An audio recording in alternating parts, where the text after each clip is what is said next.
parte teórica, que es el tema que tratamos hoy día, las infecciones urinarias. Empezaré por la definición clásica, ¿no?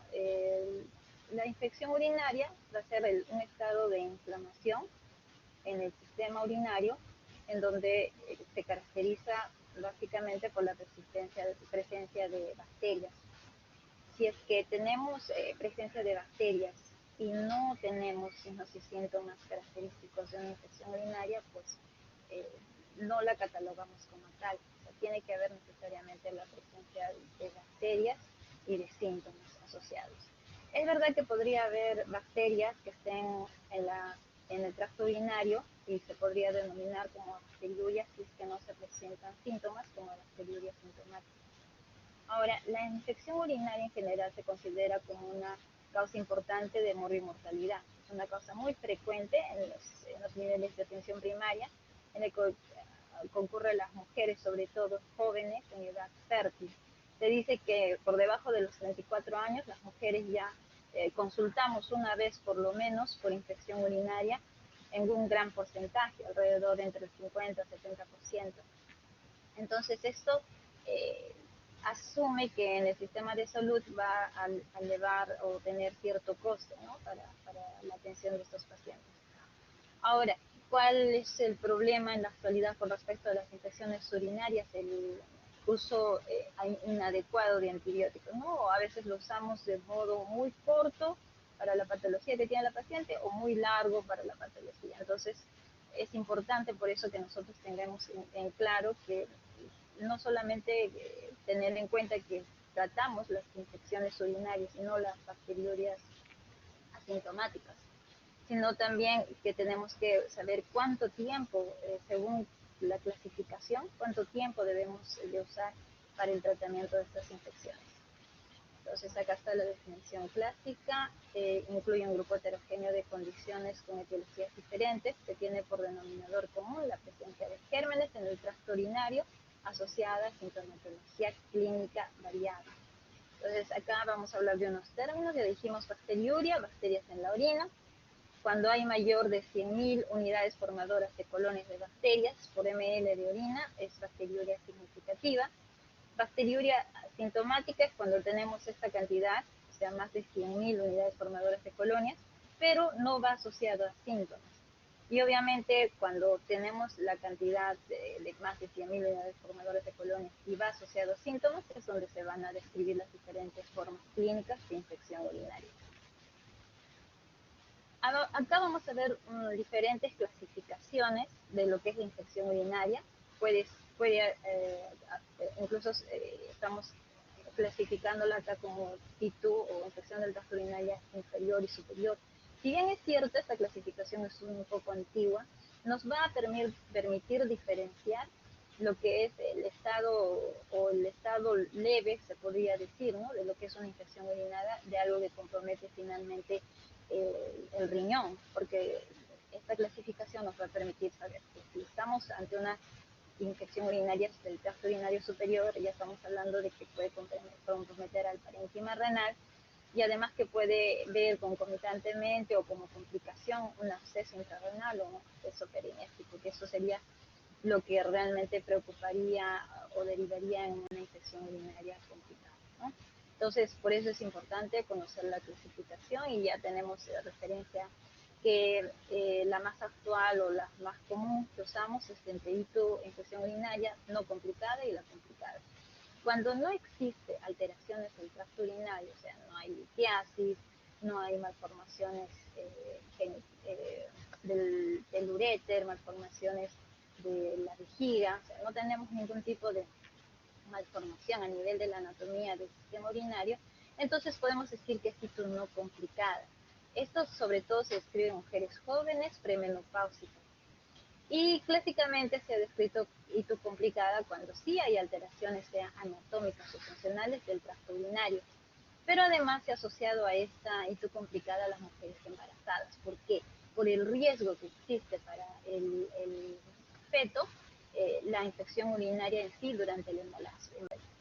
El embarazo es una situación especial, inclusive que en las bacteriurias asintomáticas vamos a tener que dar tratamiento a este tipo de pacientes. Entonces, es una excepción, ¿no? Ya dijimos que las bacteriurias asintomáticas no se tratan, pero en el caso de embarazadas o en el caso de pacientes que vayan a ser sometidos a alguna intervención urológica, entonces sí debemos de tratar la bacteriuria asintomática. Pero en el caso de esta clasificación como ITU no complicada o ITU complicada, podemos ver que incluye a los hombres como ITU complicada, a los inmunodeprimidos, a los pacientes sean hombres o mujeres que ya hayan pedido una manipulación urológica o sondados, o que tengan infecciones repetidas por microorganismos multiresistentes.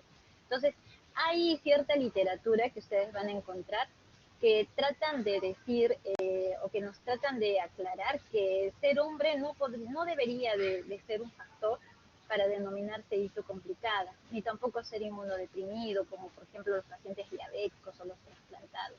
Entonces, en el Acto Day, si ustedes buscan, van a encontrar que los hombres y los inmunodeprimidos o los diabéticos no están incluidos dentro de la clasificación para decir que la ITU es complicada, porque si bien es cierto, uno puede ser hombre, puede tener su sistema inmunológico indemne que permita que la infección urinaria sea leve y el tratamiento permite hacer en menor cantidad de tiempo.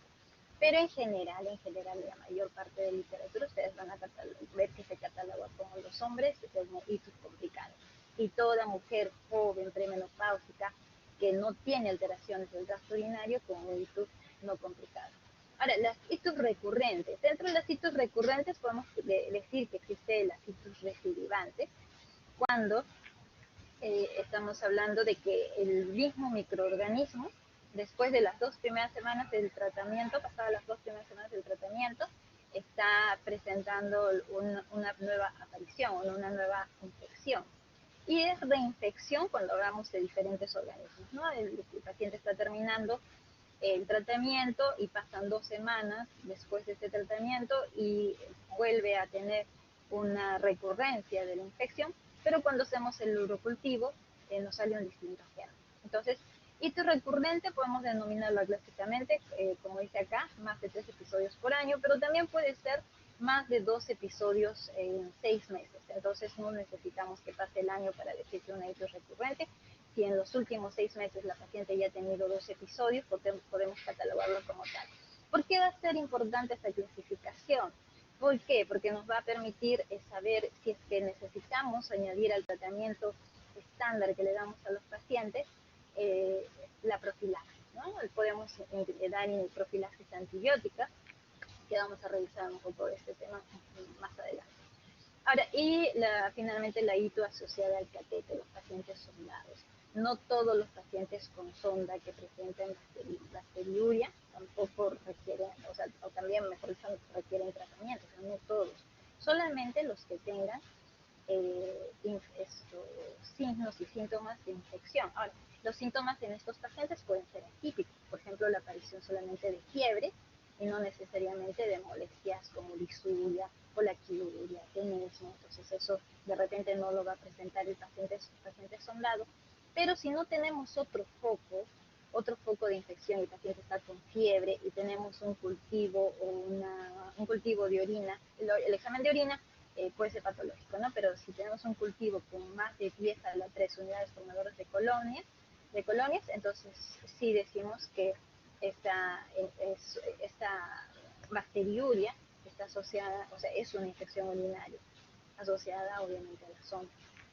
Entonces, una vez que tenemos esto en claro, que si el paciente tiene fiebre o malestar y la orina es patológica, pero siempre y cuando no tengamos otro foco infeccioso, entonces podremos catalogarlo como ITU asociado. Algo que quería añadir con respecto a esto es que una vez que se coloca la sonda en cualquier centro hospitalario, el sistema inmunológico nuestro va a producir que aparezca leucocitosis, o mejor dicho, leucocitos en el examen de orina.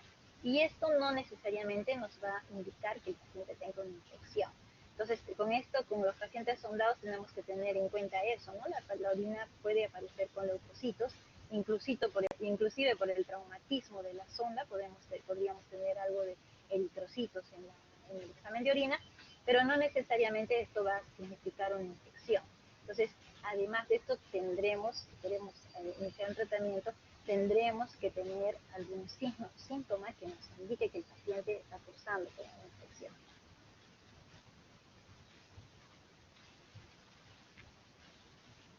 A ver, en la epidemiología tenemos que es más frecuente en mujeres, 50% de las itus son sintomáticas a lo largo de su vida y 25% de las pacientes presentarán las itus recurrentes. Se dice que para la presentación de las itus recurrentes va a existir ciertos factores predisponentes en las mujeres para que ocurran estas infecciones con mayor frecuencia en relación a otras. Eso quiere decir que no todas las mujeres o todos los pacientes podemos tener esa propensión o estar propensos a las citas recurrentes, ¿no? Hay ciertos factores que hacen que estos pacientes presenten esta recurrencia. Ahora, dentro de los factores de riesgo, las guías europeas sobre infecciones urinarias van a clasificar con un acrónimo de ORENUC, para dividir o para tener un poco claro cuáles son los factores de riesgo, ¿no? O lo podemos poner con 0, que significa sin factor de riesgo conocido, por ejemplo, las mujeres premenopáusicas y gestantes, ¿no? Lo más frecuente es que estos pacientes no sean diabéticas, no tengan ninguna patología y sin embargo sí presentan infecciones urinarias. Cuando es el primer episodio, obviamente no necesitamos inclusive exámenes para poder decidir que hay una infección urinaria, solamente con los síntomas bastará cuando tenemos este tipo de pacientes. En el caso de los factores de la R es cuando tenemos como factor de riesgo las citis recurrentes de pacientes que tienen actividad sexual, ¿no? Las mujeres que tienen actividad sexual diaria o con más frecuencia, se ha notado que tienen hasta 9 veces más posibilidad de hacer una ito recurrente en relación a las mujeres que no tienen actividad sexual. Y después el uso de dispositivos anticonceptivos, espermicidas, pacientes diabéticos, pacientes con déficit hormonales tras la menopausia y algunos grupos sanguíneos. Entonces, esto, por ejemplo, de los grupos sanguíneos es llamativo porque las pacientes no secretoras de grupo sanguíneo ABO, o sea, de antígenos para el grupo sanguíneo ABO, tienen en el epitelio vaginal unos glucolípidos o glucosfingolípidos que van a producir mayor adherencia de la bacteria al epitelio vaginal. Entonces, esta mayor adherencia, esta mayor afinidad por la bacteria va a hacer que estas pacientes que no producen antígenos o no son secretoras de antígenos para el grupo ABO, puedan tener estas citos recurrentes. Entonces, esto también ya lo han visto. Por eso les decía que hay algunos factores propios de cada persona, de cada individuo, el que le puede tener mayor propensión a las citos recurrentes. Y la E sería cuando hay factores extraurogenitales, por ejemplo, en el caso de inmunosupresión, enfermedades autoinmunes, el hombre, la gestación, una diabetes mal controlada o en los prematuros, ¿no? Y la N cuando hay factores de riesgo nefrológicos, o sea, ya alteraciones propias del riñón, como la polipiptosis renal o la insuficiencia renal. La U, factores de riesgo urológicos corregibles, por ejemplo, que tengamos una bacteriuria asintomática combinada con otro factor de riesgo, por ejemplo, una litiasis, o por ejemplo, que tenga catéter urinario transitorio, o una vejiga neurogénica. Entonces, eso urológicos corregibles. Pero también hay factores de riesgo urológicos que no son corregibles. Por ejemplo, cuando tengamos que usar el catéter urinario de forma permanente, o sea, vemos que no vamos a tener la posibilidad de retirarlo porque se supone que si retiramos el catéter podría ir o sea, el catéter está porque está así la indicación. Por ejemplo, en los pacientes que son muy añosos y necesitan usar la sonda porque no los pueden operar, pero si retiraran el catéter tendrían retención urinaria, por ende necesitan tener el catéter de forma urinaria permanente. O por ejemplo los pacientes con talla vesical, que la causa de su colocación no haya sido o no pueda ser corregida.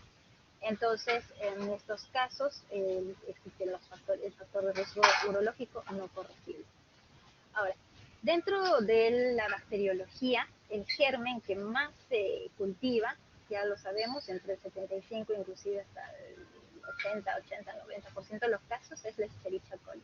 Pero va a haber otro porcentaje en el que puede haber diferentes especies de uropatógenos, como la Klebsiella, el Proteus, la Pseudomonas aeruginosa, el Enterobacter. Por ejemplo, acá está subrayado el Staphylococcus saprophyticus. El Staphylococcus saprophyticus, esto ocurre con mayor frecuencia, se presenta con mayor frecuencia en mujeres premenopáusicas jóvenes con actividad sexual. Entonces, estas mujeres suelen acudir por infecciones urinarias y se suele cultivar este germen, ¿no? Característicamente. A diferencia de la mayoría de los pacientes, que es como les mencioné, la E. coli, el mayor germen que presentamos. Un momento, por favor.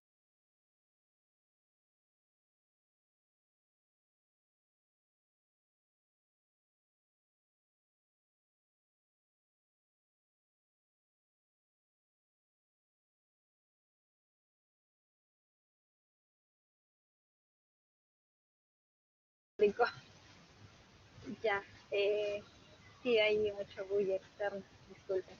Entonces también tenemos otras especies uropatógenas que son poco comunes. Por ejemplo, ya habíamos descrito o se conoce que, por ejemplo, el Ureaplasma urealyticum, el Proteus, acá también en el otro lado está el Proteus, esas son bacterias que que no crecen en los medios comunes de cultivo de rutina. Entonces, a veces, si no tenemos el cultivo o el cultivo sale negativo y obviamente estamos teniendo una paciente con signos y síntomas de una infección urinaria, entonces podemos sospechar la existencia de estos gérmenes, ¿no?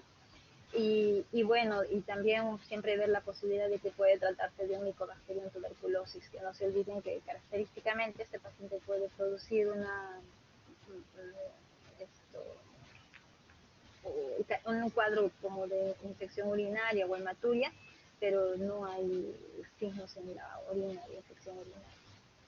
Después otras especies, por ejemplo, de acá la que está subrayada, la Lactobacillus o el Corynebacterium o la Gardnerella, son bacterias ya menos frecuentes que sí podrían estar, pero que obviamente vamos a tener que sospechar grandemente, o sea, pensar que la parte de la flora normal o una flora patológica vaginal ha podido o puede estar provocando este tipo de infecciones urinarias, ¿no? Sobre todo en el primer episodio no lo vamos a sospechar, tendría que haber más de un episodio para que pensemos, y obviamente falta de respuesta al tratamiento estándar, para que pensemos en otro tipo de bacterias que no son propias de las que están en las heces, ¿no? Las enteropatógenas, sino que más bien están o podrían estar en la parte o ser parte de la flora vaginal.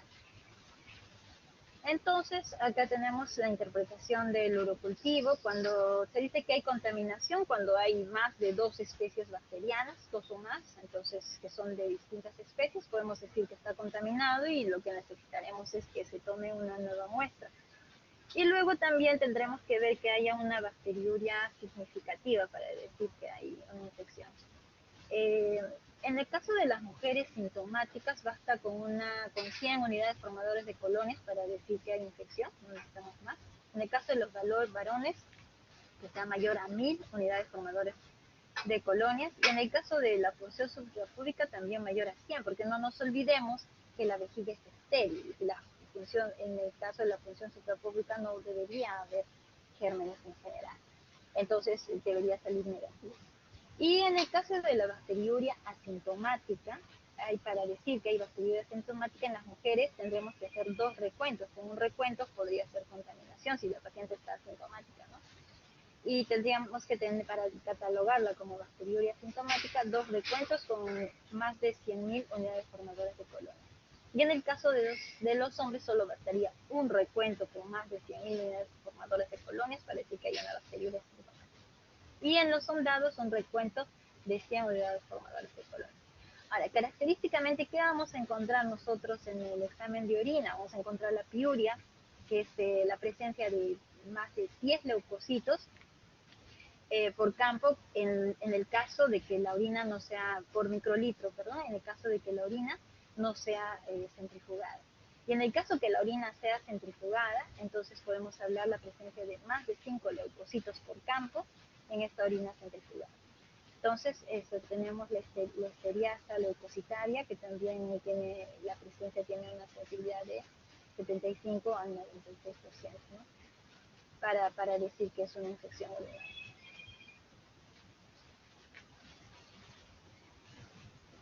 Ahora, la etiología obviamente monomicrobiana es en más del 95%.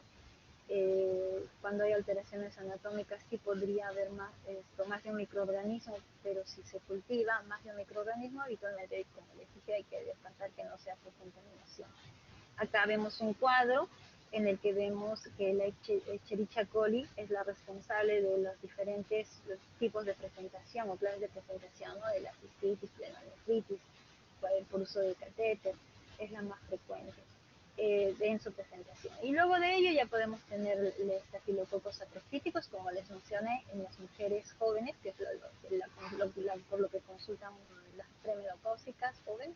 También podemos tener protios y también acá con algo llamativo, una flora polimicronidiana en los pacientes que tienen catéter en los polígonos. Ahora, dentro de la patogenia, o sea, cómo llegan los gérmenes al sistema urinario.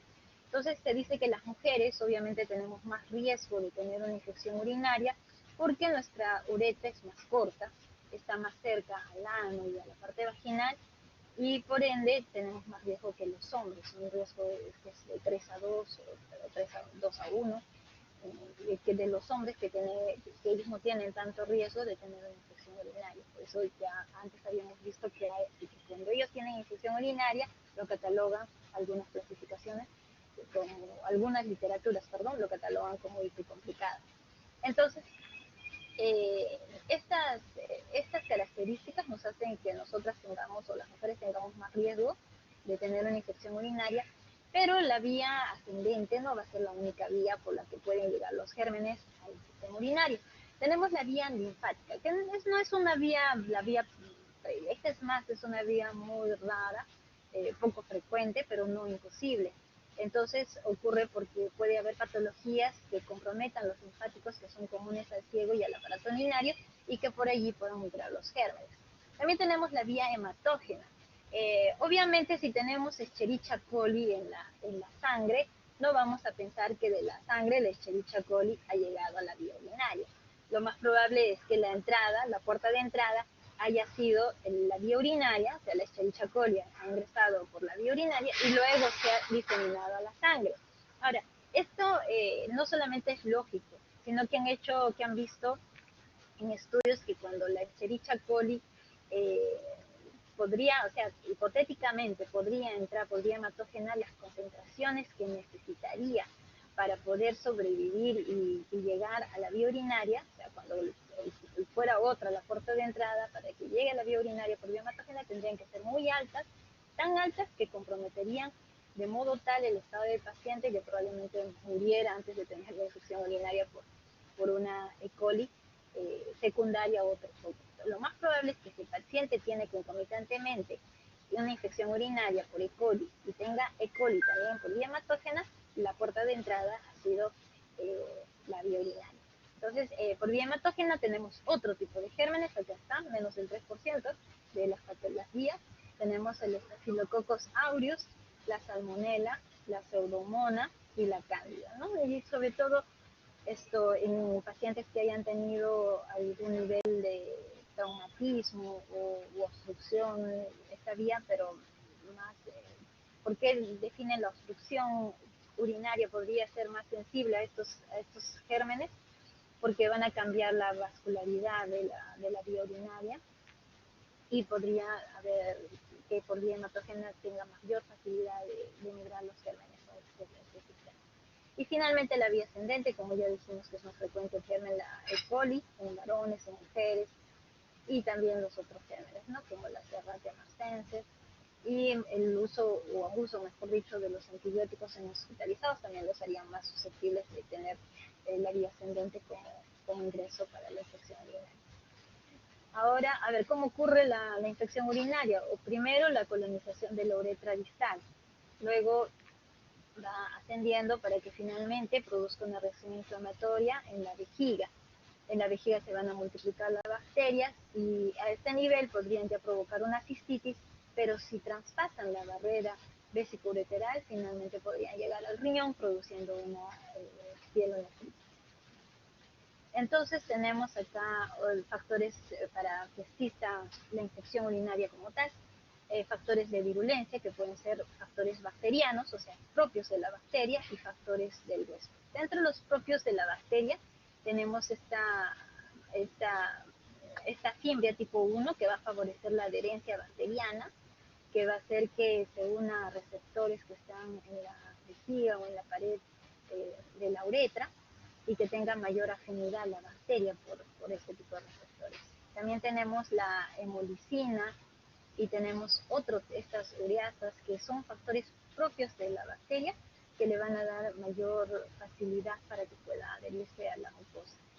Y dentro de los factores del huésped tenemos pues, las costumbres, ¿no? Y los hábitos inclusive no solamente de actividad sexual como menciona acá, sino también de la ingesta de agua. Sabemos que de tomar abundante líquido nos previene, es un tipo de profilaxis para que no tengamos infecciones urinarias. Entonces, si el paciente o los pacientes no tienen la costumbre de consumir abundante líquido, pues obviamente eso constituye un factor de riesgo. Acá mencionan la actividad sexual, espermicinas, micciones infrecuentes en las personas que tienden a tener la costumbre de retener la orina, ¿no? Como dicen en términos de populares, ¿no? De aguantar, no, no, no miccionan en el momento que sienten el estímulo, entonces también pueden tener o constituye un factor de riesgo para que ocurra una infección urinaria. Pero ya mencionamos el fenotipo ABO, ¿por qué?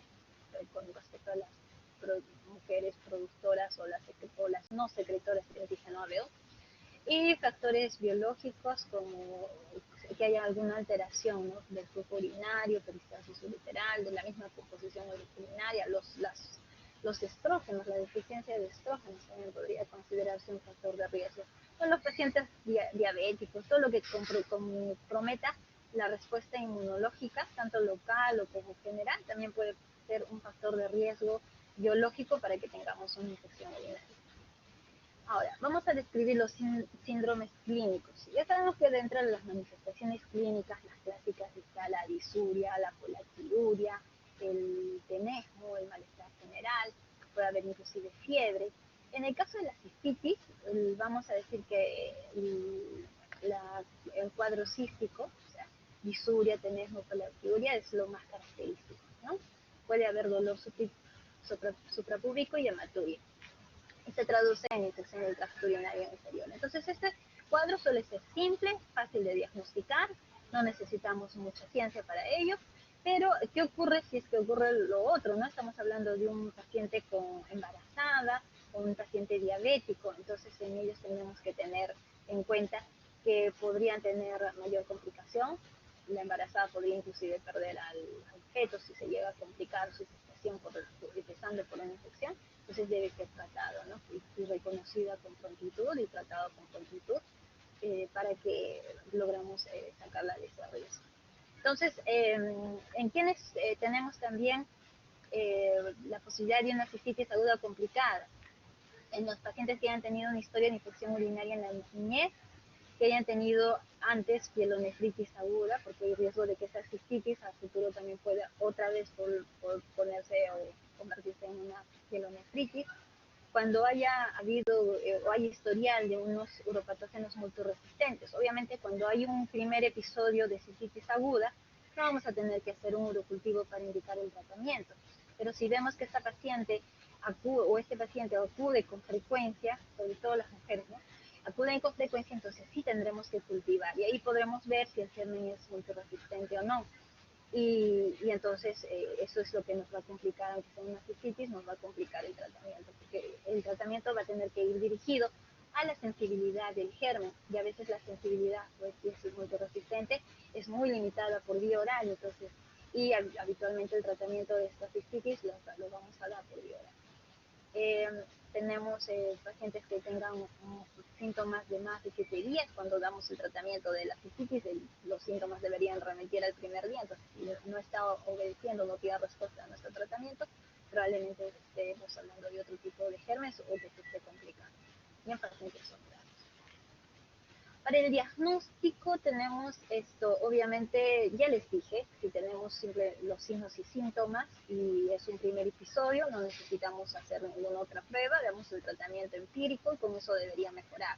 Obviamente que cuando hablamos del tratamiento empírico nosotros tenemos que ver qué tipo de gérmenes tenemos en nuestra comunidad, ¿no? Si la E. coli en nuestra comunidad es sensible a tal o cual antibiótico, porque eso puede variar de comunidad en comunidad, pero en general hay medicamentos que vamos a poder dar sin temor a que ocurra un fracaso en el tratamiento. Entonces, vamos a tener, cuando es necesario, o sea, cuando ya tenemos o no es una cistitis o es una pielonefritis aguda y necesitamos recoger la muestra, vamos a ver que tenemos que recoger la muestra de la orina matinal. Si no logramos obtener la orina matinal, por lo menos tiene que estar 2 horas en la vejiga para poder recoger la muestra. Luego usamos el chorro medio, no usamos el inicio, eso sí lo saben, si alguna vez han dejado una muestra para algún examen, saben que la orina que se recoge siempre es el chorro medio, luego de haber lavado bien los genitales. Y si el caso fuera una sonda, una recogida de muestra por sonda, tenemos que hacerlo con una aguja, obviamente estéril, previa desinfección de la sonda. El cultivo de la orina se puede procesar a las 2 horas, como les mencioné, la muestra también tiene que estar por lo menos 2 horas en la vejiga, pero no se puede dejar la muestra sin procesar más de 2 horas. O sea, una vez que ya he obtenido la muestra, si dejo más de 2 horas sin procesar, entonces hay menos chance de que crezca el germen. Si lo entregamos a las 2 horas, ellos tendrán que ponerlo en un medio de 4 grados centígrados para que les dure el cultivo sin procesar, o la muestra sin procesar hasta 24 grados, hasta 24 horas. Y la prostatitis, y bueno, la prostatitis no vamos a hablar mucho porque eso es más de la parte más baja, más urológica, pero bueno, sí podemos mencionar, ¿no? Que en la prostatitis aguda no va a ser necesario el masaje, en la prostatitis crónica sí. En el examen microscópico, lo más característico que encontramos para la infección urinaria es la piuria, ¿no? Ya dijimos más de 5 leucocitos por campo en la orina que está centrifugada, o más de 20 leucocitos por microlitro en la orina que no está centrifugada. Y otros cultivos, si es que estamos en pielonefritis, podemos echar mano o solicitar hemocultivos para saber si hay gérmenes que está comprometiendo el sistema, o sea, que no se convierte esta pielonefritis en una sepsis. Si es la primera pielonefritis que tiene el paciente y su estado general lo permite, solamente le hacemos el urocultivo y no necesitaríamos hemocultivo. Pero si ya la paciente o el paciente ha tenido infecciones previas, una pielonefritis previa, pues sí deberemos ver que esto no se esté complicando. Y además que debe haber algún factor que le esté haciendo predisponer a estos cuadros de pielonefritis. Luego, para el diagnóstico, el cultivo de orina en las embarazadas. Esto es importante porque ya dijimos que en las embarazadas sí debemos de dar tratamiento. Entonces, como vamos a dar un tratamiento que a veces no está relacionado con la severidad de la infección, o sea, la embarazada solamente puede tener, como mencionamos, bacteriuria sintomática, entonces no vemos que esté comprometido su sistema inicialmente, o sea, su estado general, pero sí deberemos indicarle un cultivo para saber qué gérmenes están invadiendo. Y luego infecciones complicadas recurrentes, pielonefritis aguda o antes del caso del tratamiento. En esos casos también haremos el caso de un cultivo de orina. Y acá nos aclara, ¿no?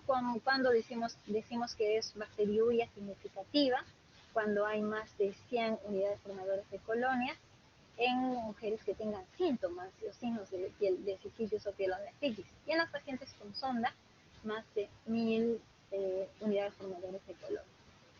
Pero estamos hablando de pacientes que tengan síntomas, entonces bacteriuria significativa.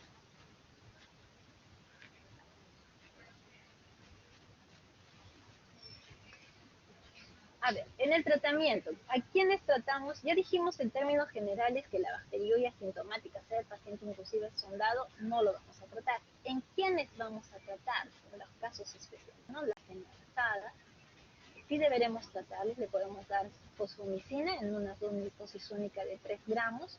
Como alternativas podemos usar la moxi con ácido clavulánico, la cefalexina, o sea, las cefalosporinas de segunda generación, y no vamos a dar fluoroquinolonas a las embarazadas por la elevada tasa de abortos que puede producir. Tampoco vamos a dar nitrofurantoína en el primer trimestre porque interfiere con la organogénesis. Y tampoco vamos a dar trimestopin sulfamethoxazol porque es un ser antagonista de los folatos y nosotros sabemos que el ácido fólico o los folatos son necesarios en el primer trimestre para la adecuada formación del tubo neural. Entonces también vamos a evitar el uso del trimestopin sulfamethoxazol. Y en los enfermos que vayan a tener acá resección prostática u otra intervención urológica, ¿no? Puede ser una cistoscopía, algo que el urólogo vaya a manipular la vía urológica, sea de hombre o sea de mujer. Si hay bacteriuria, tenemos que tratarla previo al procedimiento.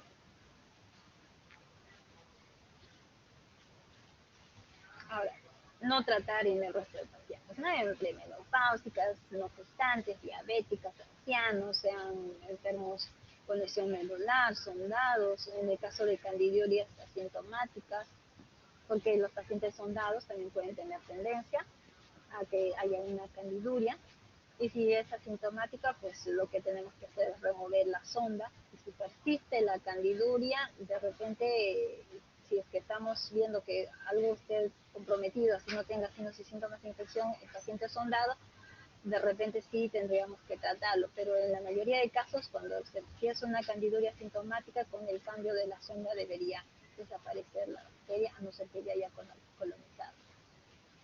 Y a ver, acá vamos a revisar, ya vimos en los casos de bacteriuria asintomática cuándo tratar. Ya dijimos que en la mayoría, en casi todos los casos no se tratan, excepto en las gestantes y en los pacientes que van a ser intervenidos o van a tener algún tipo de manipulación urológica.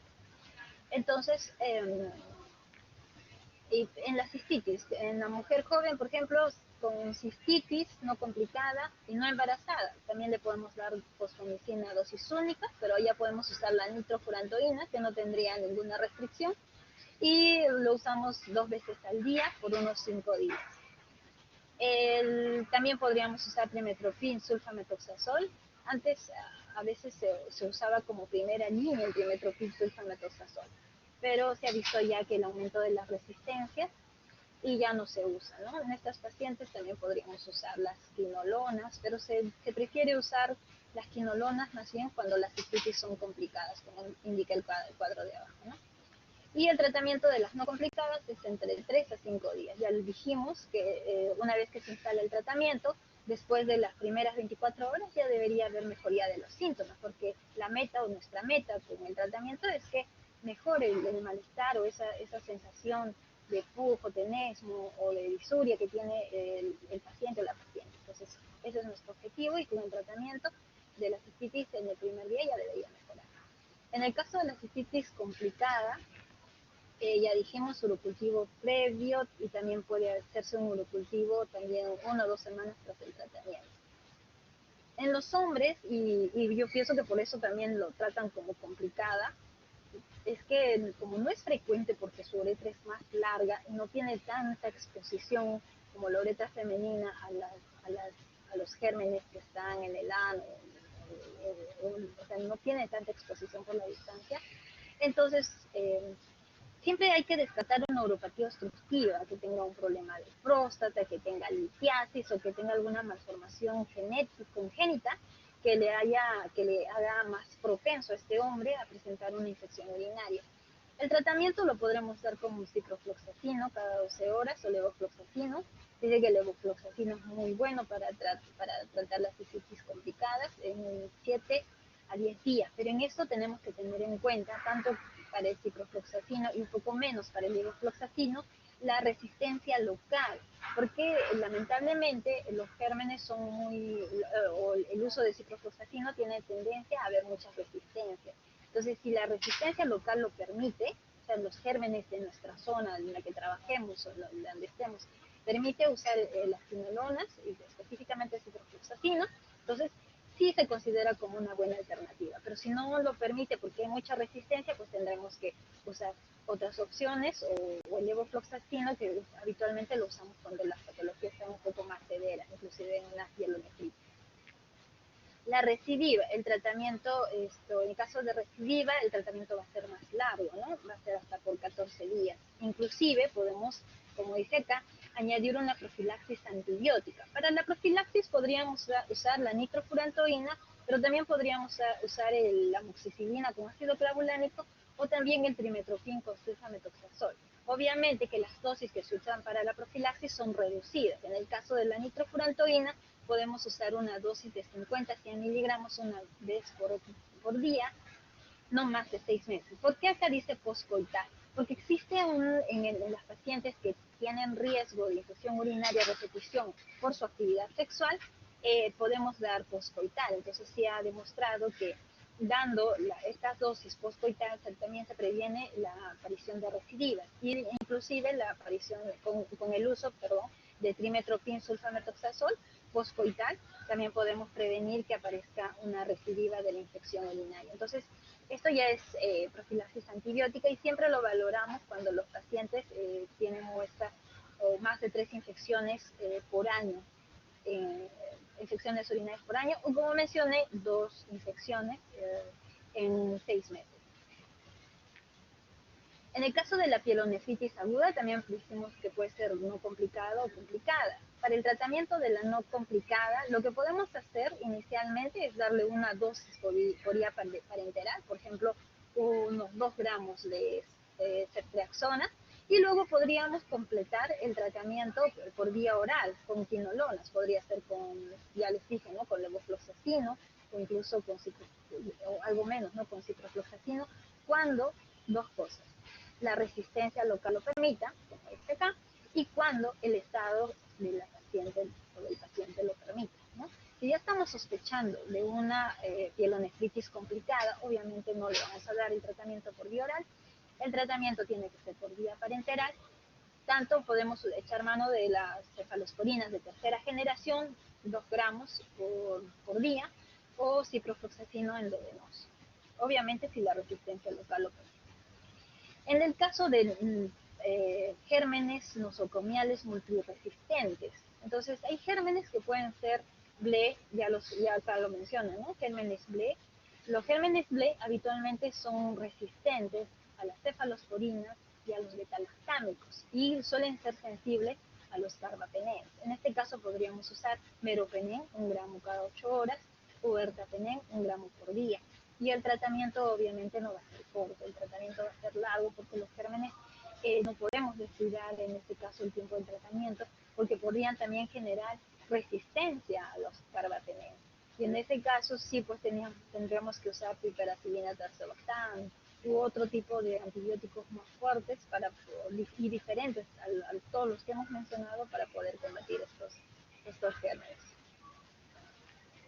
A ver, el tratamiento de la itis recurrente es recidivante, dijimos, cuando se trata de la misma cepa, y va a presentarse 1 o 2 semanas post tratamiento.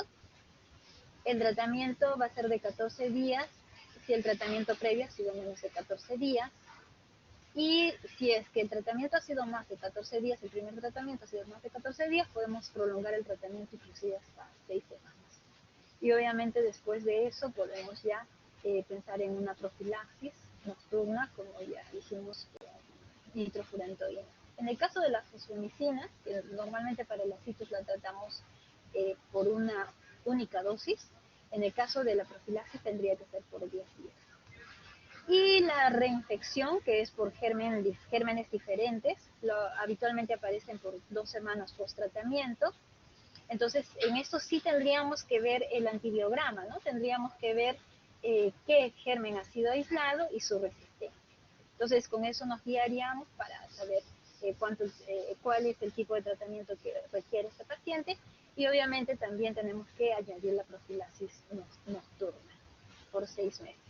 Y en raras ocasiones sí se puede prolongar hasta 1 o 2 años, y vemos que una vez que completada el tratamiento de profilaxis, la paciente está algún tiempo sin infecciones urinarias y después de algún tiempo vuelve la infección urinaria con la misma recurrencia.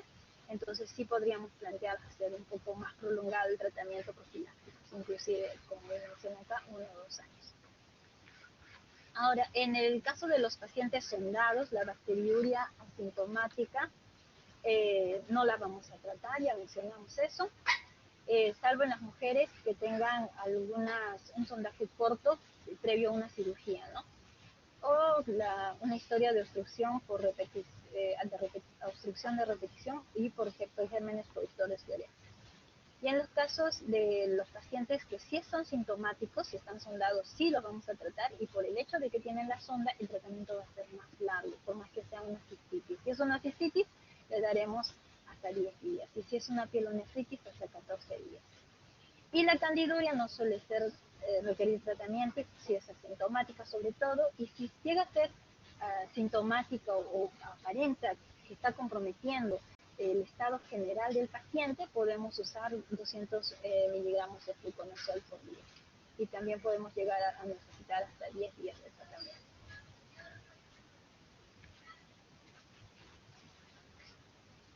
Ahora, con respecto a la prevención de las infecciones urinarias, ya existe a nivel de las farmacias europeas, sobre todo en el extranjero, ¿no? Acá, la vacuna oral, que corresponde a una vacuna de extractos proteicos liofilizados, que provienen de 18 cepas del Escherichia coli uropatógenas, ¿no? Llamada OM89. Entonces, esto se toma una cápsula diaria por 3 meses, y luego de 3 meses de descanso, o sea que no le damos ninguna administración al paciente, le volvemos a reiniciar 3 meses adicionales, pero solamente tomando 10 cápsulas por mes. Entonces, este tratamiento hay estudios que ya lo afirman, no está todavía en estudios, ya se usa este medicamento, y avalan de que efectivamente las pacientes que presentaban antes de esta vacuna recidivas o recurrencias, disminuía la cantidad de cuadros de infección urinaria.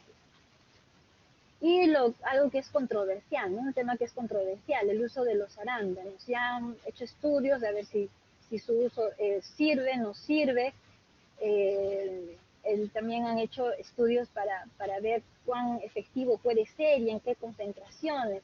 Y en realidad no han encontrado algo específico. Algunos lo recomiendan, pero algunos recomiendan que si se usa, tendría que ser a grandes dosis para producir un efecto realmente protector. Entonces, su uso es controversial, pero algunos médicos lo recomiendan, el uso del arándano para prevenir los cuadros de infecciones urinarias, ¿no? Pero sí ya han hecho estudios y no todos avalan esta creencia o esta indicación de los arándanos o el jugo de arándano para prevenir las infecciones urinarias. Eso sería todo con respecto al tema de infecciones urinarias, y yo espero haber podido hacer el tema claro, y si tuvieran preguntas o algo que podamos resolver, algo que no haya quedado claro, me gustaría aclararlo para que entiendan un poco el tema o que lo entiendan mejor.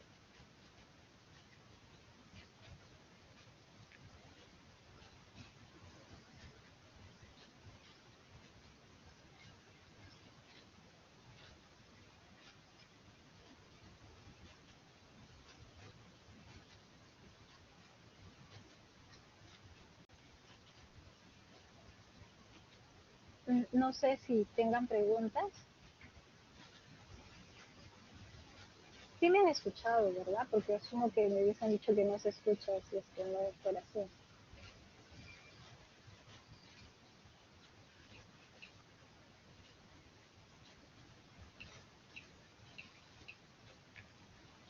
Y gracias, chicos, por responder. Entonces, esperaré un tiempo para ver si alguien tiene alguna pregunta, se anime a preguntar para poder aclarar.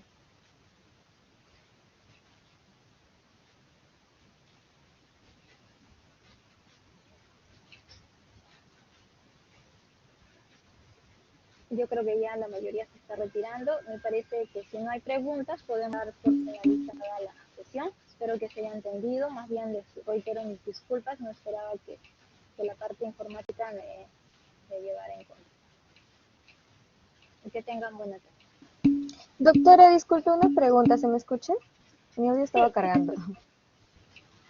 Sí, usted mencionó que para el tratamiento de las embarazadas solo se podía dar la fosfomicina, trometamol y la moxiciclina clavulánico, ¿verdad? sí, O esas, ¿en qué también caso se podía? podríamos usar las cefalosporinas de segunda generación. También podríamos usar. Y obviamente no podemos usar ni nitrofurantoína, ni trimetoprim, sulfametazol, ni ciprofloxacina, están contraindicados. De preferencia, amoxicilina clavulánico o la Ah. fosfomicina. Sí, sí es así. Y En no se cualquier caso se le podría dar, ¿verdad?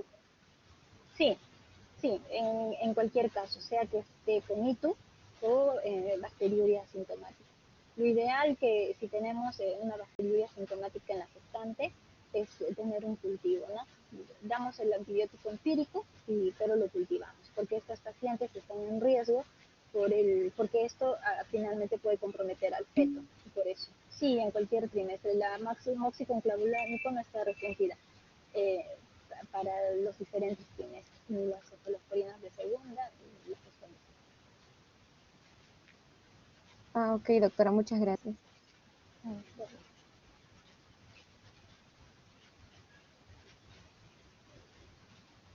Si tuvieran otra pregunta.